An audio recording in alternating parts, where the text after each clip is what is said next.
Punto 11. Rogos e preguntas. Respostas ás preguntas de Betanzos en común. Sobre o catálogo de bens, a actualización do catálogo de bens do Concello está pendente de finalizar. Esperamos que en próximas datas se poida dar os pasos necesarios para concluir dita actualización. Respecto ao regulamento de Radio Betanzos, en canto ao personal da emisora municipal que se encontra de baixa regrese ao seu posto de traballo, retomaránse as sesións oportunas ao respecto. Respostas a preguntas do Benega. Sobre o uso de herbicidas, os tratamentos fitosanitarios empregados polo Concello cumplen coa legislación oportuna. Sobre a praza da Consellería do Liceo, a Lei de Orzamentos do Estado non permite cubrir a vacante producida. Esperamos paliar a situación con personal en servizo. Respecto ao programa Apego, o Concello recibiu a información e está valorando, logo da ampliación das actividades ofertadas aos centros escolares, a futura incorporación a este programa. Sobre as tarifas da piscina, as tarifas que está a aplicar a concesionaria correspóndense coas aprobadas polo Pleno da Corporación na sesión do 26 de novembro de 2013. Respecto ao acoso escolar, o Concello de Betanzos actúa nos centros escolares de acordo coas competencias que ten atribuídas. Ni dende as direccións dos centros do noso Concello ni dende os consellos escolares dos ditos centros se demandou colaboración en referencia ao acoso escolar. Polo que o Concello non vai invadir as competencias das direccións e da propia Administración Autonómica e apoiará, como está a facer, as iniciativas demandadas desde as direccións dos centros escolares. Respostas a preguntas de Betanzos Novo sobre a situación das papeleiras. Debido a unha xubilación e a unha baixa por enfermidade, o Servizo de Limpieza Viaria conta con menos recursos. Unha vez que se publicaron as listas definitivas de sustitucións, déronse as instruccións pertinentes para cubrir as vacantes. Esperamos que o servizo volva a ser o máis axeitado posible.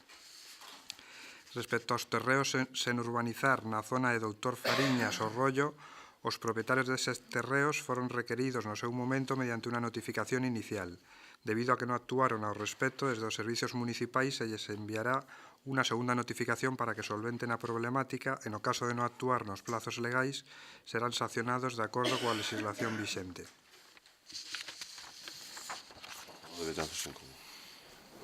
Gracias, señor alcalde.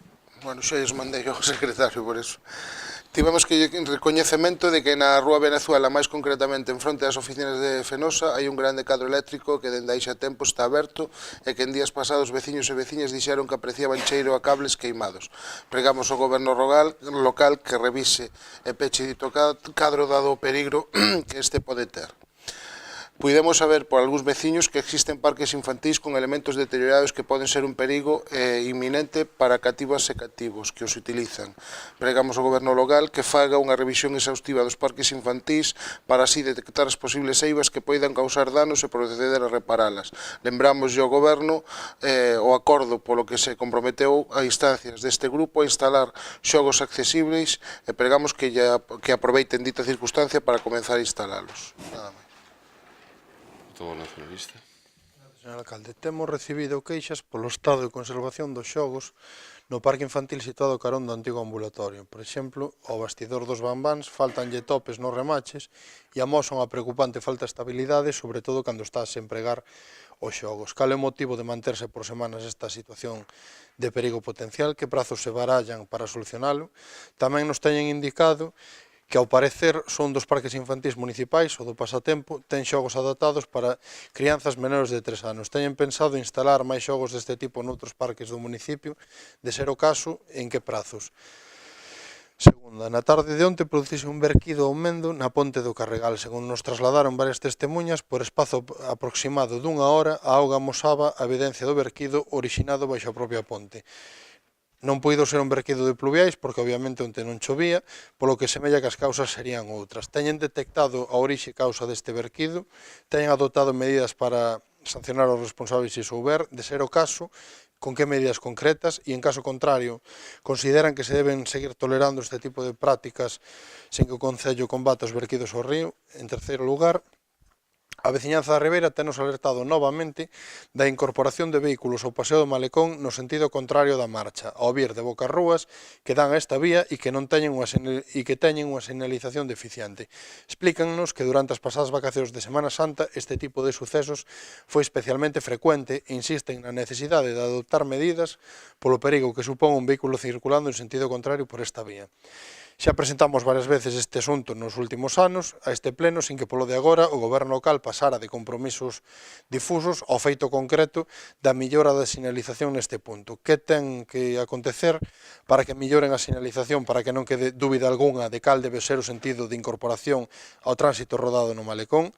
Por que motivo concreto non realizaron melloras neste sentido? Pedimos que no prazo de 2 meses reforcen esta sinalización actual con marcas viarias e sinais adicionais para evitar calquera tipo de percance neste punto.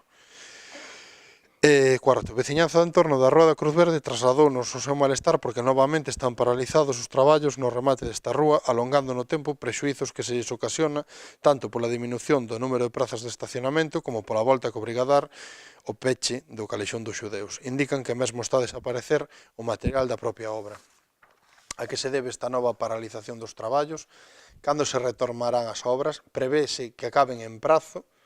Non consideran que debían ter informado a veciñanza da paralización destes traballos? E quinta e última, o Pleno aprobou unha moción do BNG para que o Concello analizara con certa periodicidade a calidade das augas das fontes tradicionais do noso municipio e ofrecese os resultados das analíticas á veciñanza para coñecer, cando menos orientativamente, que bebe ou, chegado o caso, recomendar que non se empregase a auga de algunha fonte para consumo humano. Mais logo de varios anos constatamos que este acordo é un de tantos que o goberno local non cumpriu, e que resulta relativamente doado de cumprir a xulgar por un anuncio idéntico que ven de realizar recentemente un dos municipios que limitan directamente con Betanzos. Por que motivo daquela non se realiza este seguimento das augas das fontes para informar a veciñanza de se resulta recomendável ou non beber delas? Teñen pensado facelo? Nada máis, gracias. Portavoz de Betanzos, non? Numerosas veciñas que acudiron a nós para que transmitamos ao Concello que actúen naqueles terreos que estén preto das vivendas e do núcleo urbano e que sexan un perigo de incendio ou de salubridade. Por iso rogamos ao Goberno Municipal do PSOE que actúe sobre estes terreos ou soares. A máis. Na derradeira semana, veciños e propietarios das parcelas da zona de Tabacos volveron a trasladarnos o seu malestar e inquietude polo xa máis que avanzado estado de deterioro no que se atopa a ponte sobre o río Mendo nesta zona, e que en calquera momento podería virse abaixo. Esta inquedanza da veciñanza, que xa foi traída a este órgano en máis dunha ocasión, segue sen dárselle solución, polo que rogamos ao Executivo Municipal que leve a cabo de maneira urxente as accións necesarias para subsanar esta problemática. Vamos camiño da metade do ano e o Concello de Betanzos continúa a estar sen presupostos municipais, algo que prexudica claramente a estabilidade financeira desta administración, e a pesares de que noutros concellos da Redonda xa dispoñen dende hai meses deste documento. Para máis inri e ata o de agora aínda non contamos nin sequera cun borrador presupostario, algo que claramente nos inqueda. Cal é o motivo real polo cal non elaboran os presupostos municipais? Están a elaborar un borrador deles? Se é así, en que estado se atopa e cando nos van facer entrega deste documento?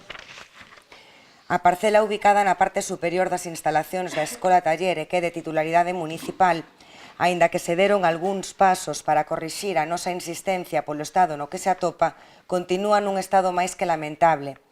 A pesares desa insistencia, como mencionábamos por parte deste grupo, para que se leve a cabo a súa limpeza e retirada de escombros e residuos, algún deles de tipoloxía grave no apartado e legislación medioambiental.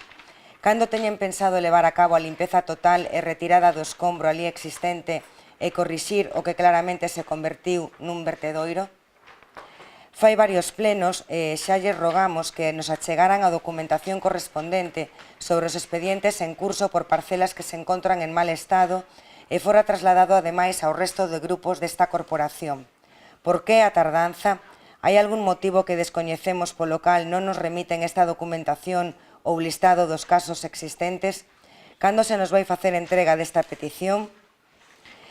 E, por último, cales son os pasos que se están a dar dende o Goberno local para levar a cabo a contratación da vacante que quedou nun dos principais edificios deste Concello, como é o Liceo, e de prioridade e necesidade para atender as demandas culturais e sociais? Sin máis asuntos que tratar, se levantase. Bueno.